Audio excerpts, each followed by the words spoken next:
नमस्कार दोस्तों, मैं राजकुमार मौर्य। इस वीडियो में बात करने जा रहे हैं कन्नौज लोकसभा सीट की।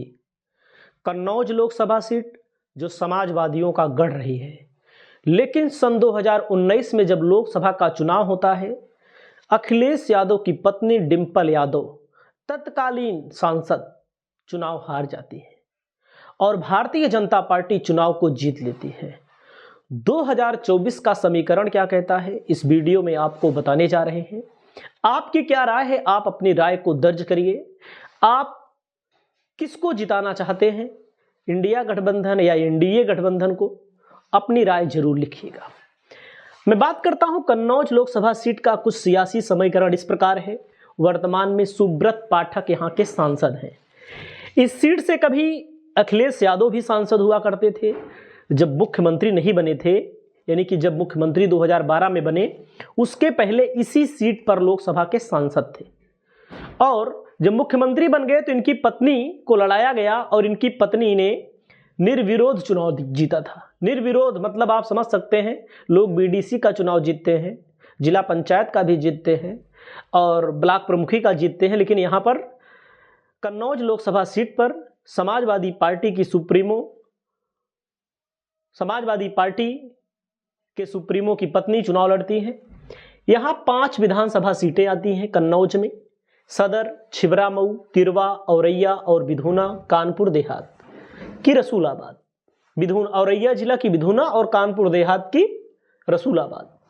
पहले फर्रुखाबाद लोकसभा सीट यहां पर हुआ करती थी और यहां से सबसे पहले जो चुनाव हुआ 1967 में डॉक्टर राम मनोहर लोहिया ने यहां से चुनाव जीता था। जो लोहिया अखिलेश यादव बार बार नाम लेते हैं। लोहिया ने कहा था, जब सदन सूनी हो जाए तो सड़क पर भी उतरना पड़ता है, सड़क पर अपनी आवाज को बुलंद करना पड़ता है। कांग्रेस की मुख्यमंत्री रही, दिल्ली की मुख्यमंत्री रही शीला दीक्षित के बेटे भी यहां से चुनाव लड़े हैं। शीला दीक्षित खुद चुनाव लड़ी हैं और पहली महिला सांसद बनी है इस सीट पर। कन्नौज सीट पर पहली महिला सांसद बनी है। 1989 और 1991 में जनता दल ने यहां से चुनाव जीता है और 1999 में मुलायम सिंह यादव और 1998 में सपा के टिकट पर प्रदीप कुमार यादव ने यहां पर जीत दर्ज की है।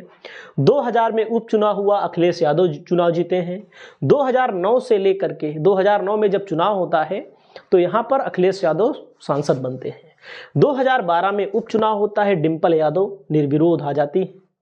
उसके बाद 2014 में जब चुनाव होता है तो यहां पर डिंपल यादव चुनाव जीतती है, लेकिन 2019 में डिंपल यादव चुनाव हार जाती है। यहां का जातीय समीकरण मैं आपको आगे बता रहा हूं, देख लीजिए आपके सामने। 1967, 1971 सभी नाम दिए गए हैं, कौन कौन चुनाव जीता है। 2019 में आम चुनाव में सपा गठजोड़ होता है, सपा बसपा का। डिंपल यादव केवल 12,353 वोटों से चुनाव हारती है। तो देख सकते हैं बहुत ज्यादा अंतर नहीं था। ऐसा कहा जाता है जहां यादवों का गढ़ रहता है वहां दलित यादव को वोट नहीं देते हैं। इसके बारे में सच्चाई आप जानते हैं, हम इसके बारे में कुछ नहीं कह सकते। और यहाँ पर नोटा को भी बहुत ज़्यादा वोट मिला था, आप समझ सकते हैं। नोटा को 8,165 वोट मिला था। नोटा का भी नाम यहाँ पर बहुत अच्छा चला। उसके बाद मैं बात करता हूँ जातीय समीकरण की। 16% मुसलमान हैं, 16% यादव, ब्राह्मण 15%, राजपूत 10%, अन्य 39% यहाँ पर मौजूद हैं। अब देखो, विधानसभा का जब चुनाव होता है तो आप समझ सकते हैं भारतीय जनता पार्टी यहाँ पर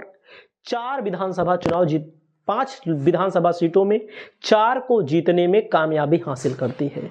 एक सीट केवल समाजवादी पार्टी यहाँ पर चुनाव जीतती है।